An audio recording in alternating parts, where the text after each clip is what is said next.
Okay, back to SPQR. Sadly, God Kings is taking too long to clip. It's not a huge game. I don't know why it's taking me a long time to clip, but for whatever reason, I've been playing games, maybe doing other stuff. Not been clipping as much. I think it has to do with my lack of smoking. So this is Battle Ilipa from the Africanus module. And again, I don't know which of these. I'm assuming this one made it into the SPQR Deluxe because this is a big battle. So this is sort of the first of the real Scipio battles, I would say, or this is the big one. It's the largest army that they've got for the Carthaginians in the series up to this period. I don't know if they've added more since then. Somewhere or another, got this little description written by Constant World's own John Krantz, actually, or copied by him, of how, this is taken from a particular book, but redrawn, of how the motions were done, what actually was done here. And I'm trying to follow this, because basically what happened was Scipio showed up for battle several days in a row. And unlike most of the Roman battles that have occurred during this period, he didn't just charge forward. And his opponent, Hasdrubal Gisco, who's somewhere up here. Hey, I don't have any of the Roman leaders on the board yet. I'm not set up. I'll have to redo this. Anyway, Hasdrubal's up here. He's not a terribly good leader. Didn't advance himself. And after several days of coming forward, the Romans kind of did a raid on the camp and then started deploying and forced the Carthaginians to get into battle, you know, without breakfast or whatever, supposedly, and then set up in this rather unconventional formation. This is a bunch of Spaniards allied in the center. Very, very weak. Scipio doesn't have a lot of confidence in him. He swings both his right flank, or both his flanks, into some sort of outflanking maneuver. And I'm trying to picture this sucker to understand what is going on here. But I've got this first stage here shows elephants, which are there, and the African setup. And kind of this extended position here, oddly enough, with the velites behind the main legionaries. And then I'm trying to figure this sucker out. It looks like some sort of moving forward with part of the command and slinging the rest of it around the side. I don't know, and I don't know if I can do that, whatever it is. And then ended up with this kind of position here. But basically the essential factor here is the good legionary units are going to break out and hit the weaker allied units, Spaniards basically, that the Carthaginians have, leaving the phalanx in the center alone. This is actually your classic double envelope like a Cannae. And he uses the double map. Now there were suggestions on this to fold the Cannae map and slip it over. I'm fine with these little gray spots that are there, so it's okay. I'd rather not fold my map. And let's see what else. The numbering doesn't quite match up, but it works okay. The scenario takes that into account. One of the other ones I did that had this double map didn't work that way. Only real iffy thing here. So the Numidian calves should be the green ones. I might replace them to avoid confusion with these Iberians here. But no matter what, the Numidian light infantry, I'm stuck with the brown pieces. And that's kind of disturbing that I'm going to have brown on both sides no matter what. And then the final, I can handle it either way, even if I leave the Numidians there. But I could see in not playing something solitaire, it might be difficult to keep track of that. And then And by the way, playing this opposed, all I can say is I'm not sure that I would ever suggest Great Battles of History as an opposed game. I would aim for the simple Great Battles of History because Men of Iron and Infidel play fairly well opposed. I almost bought a copy of the Simplified, and I've peeked at it. I might get it just so that I can play this opposed. It was really painful doing all that mechanical manipulation of flipping the counters, etc. in the straight Great Battles. It's fantastic solitaire. I love it solo. But it's kind of painful getting in there with a couple of tweezers and both people trying to play with their pieces at the same time to fiddle the damage.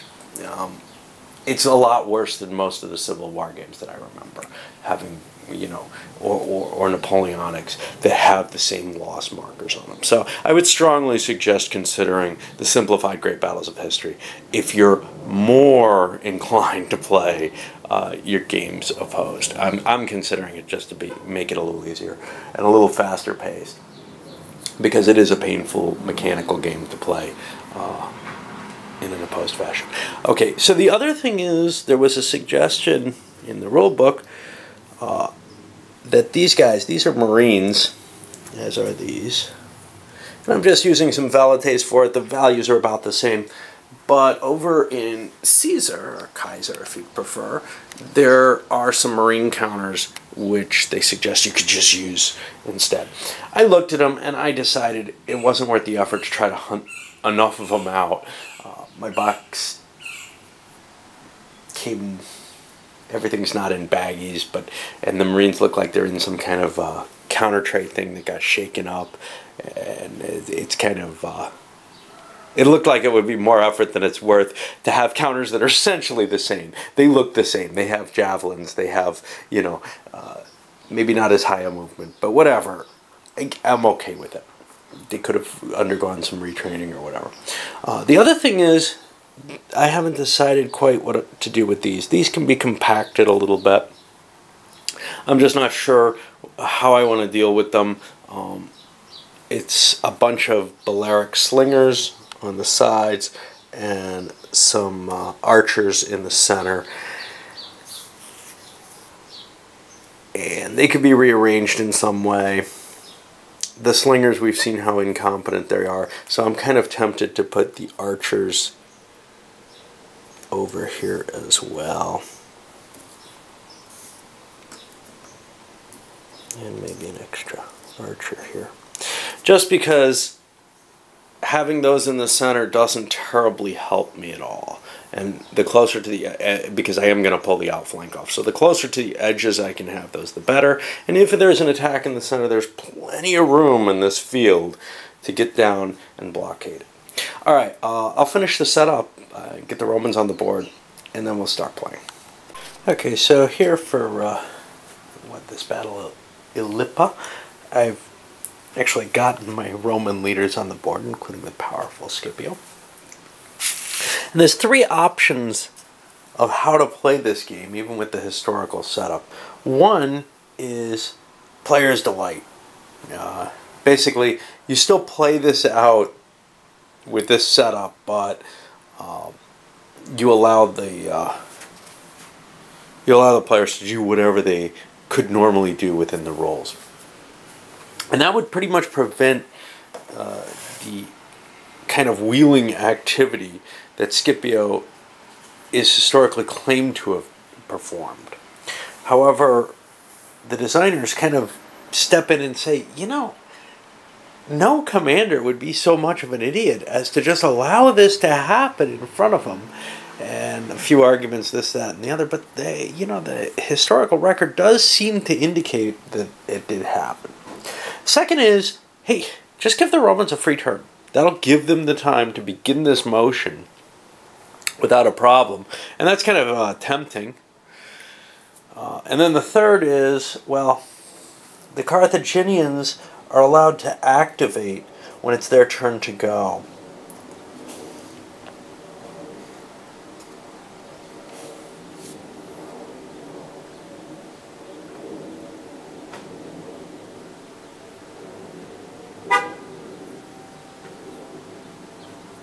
And in this case, in order to activate, you have to have a Roman unit within 3 of a Carthaginian combat unit in range of that commander.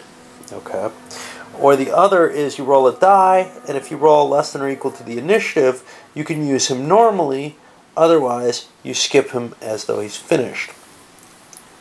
If the leader's not within Gizco's command range, you add 1 to the die roll, making it even harder to activate him. Now that looks like activation is something that doesn't take place. You have to succeed eventually, i.e. the Romans can have more time. I'm going to go with that option, and I'm going to turn all these Carthaginian leaders around to indicate they're not active right now. And once they get a roll and succeed, or otherwise have something happen, they'll be activated. This provides a certain level of delay and some excitement to the situation. Now we look at the actual situation. And the first thing I can do is I can trigger Scipio's elite movement action. And I think I'm going to do that because he's got that first line in place and I want to get that moving. Unfortunately, some of these others have that second line kind of lagging, but I'd like to get his side moving. I'm going to try to figure out what I'm supposed to do with him. It may be turn in column, swing around, and just start marching off that way. I've got to try to figure that out, though. Well, although some movement advantage accrues from being in column, 1 movement point per turn, you have to pay a movement point to go into and out of, and that would almost be eaten up by whatever advantage is going to be, or 1 movement point per activation, whatever advantage is going to be gained by moving. We're looking at a couple extra movement points here. What's the danger? Well, the risk of being in column, which is really awful in case you get attacked. So I'm choosing not to do that and just sort of sliding him along this way, using his initial activation. Now, at this point, we've got the 2-point leaders, and our good buddies, the Carthaginians, have no one that good. But we do have a couple of that quality over here on the Roman side. And I'll fire some of them off. One of them is our good Spanish leader, and he's just going to say, I think I'll more or less just sit here. And then the other one's over here, and I'm very bad at trumping in. My wife jumped all over and trumped everywhere she could when she was playing against me.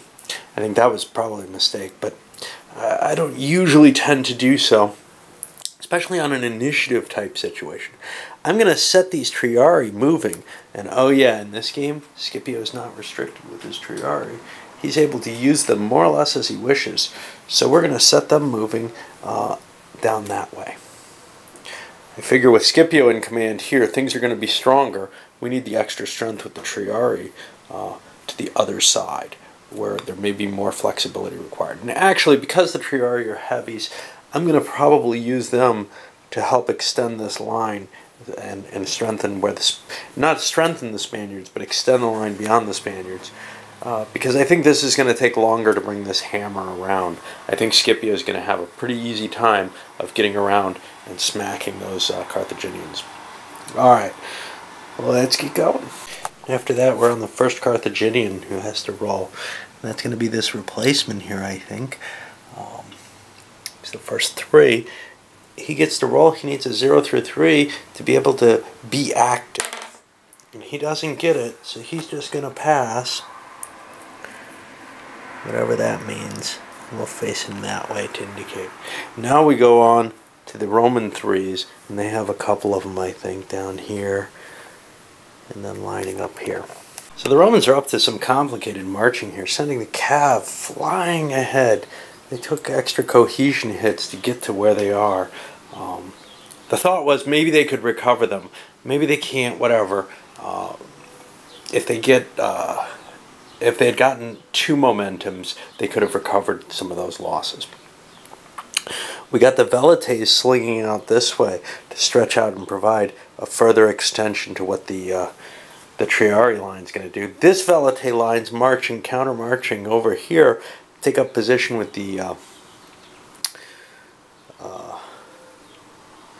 line of Spaniards, while the main force of the legionary forces is marching to follow the cav and take up its position for that double outflanking.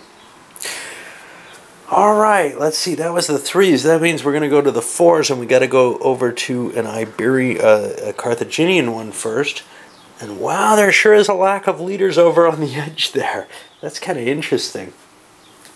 Alright, well, let's see if I can activate this guy closest to the edge, Bowstar, and see if we can get something going there. And he can't either. And then we'll be heading to a Roman 4 if there is one, and there is with this dude. Oh, this Tribune. Yeah, he didn't want to do anything. We'll figure out what to do with these Balearic slingers, or Iberian slingers and missilemen. I don't feel like I have a terrible, valuable idea with them right now. I don't want to move them forward, because if they get too close, they'll activate some of the Carthaginians. But yeah, I've got to get these guys moving, and they're going to start their march forward. Remember, it's the first turn of the game, so I can do an automatic line command as my first order with each leader. Well, good old Mr. Mago didn't like the idea of the Romans breaking and splitting up for that double envelopment the way they did. So he has given orders to first the line of skirmishers that was near him, and then he moved forward and grabbed the heavy infantry and threw them forward as well. This may be a kind of exposed position. This is almost the normal Roman tactic. Slash forward with that heavy center and see what you can do to break it apart. If the Romans are going to split up like this, that's going to be kind of painful. So kind of going with this staggered formation forward might work well. This is no Hannibal movement, though, here. These aren't lights waiting to get knocked back. This is the main force of the army. Well, that second line really is. Now we've got to go on, what, to 5s? And those are still, that's just going to be good old Hasdrubal. And he's active. And we'll see what he's going to do as well. He'll probably throw his own line forward to provide support and see if they can break the Romans before the Romans get forward on, are able to complete their outflank. Well, Hasdrubal also flung his skirmishers forward, but he didn't follow them up, not alone, and certainly not with his medium and light infantry that he should have perhaps pulled forward, or maybe wanted to pull forward. Try to slam, you know, create some threat here and change the Roman plan. Well, so instead, Scipio marches double timing his troops, and then actually gets the second momentum so he can recover some of them. He's going to probably take a jump on things and move further and try to position himself in that, you know, angle that he wants to be in for the attack, cutting across the grain of the Carthaginian army. He's also got to hope that his tribune here can get those velites into place, and more importantly over here, that these forces can kind of rearrange themselves in order to face the oncoming heavy infantry that's heading. This side is pretty much disrupted in terms of its plan. It's not going to be able, you know, to manage that big outflank that maybe Scipio can still manage. It's going to be tough for Scipio too, though, because we got Hasdrubal here, and he can pivot his forces and move them into place as well. So I think the Romans are going to be forced to fight a more traditional battle with this weird long lines of troops rather than the denser packed formations that they're used to. This may go very poorly for the Romans. This is a big Carthaginian army, and it certainly looks like a stretched out Roman one, but those are double units there. They're all stacked, as you can easily see with the ones which have strength point markers on, or cohesion hits under them. Alright, I'm going to load this one up. This is the end of the first turn here in Ilipa, and well, we'll be able to keep going as we go.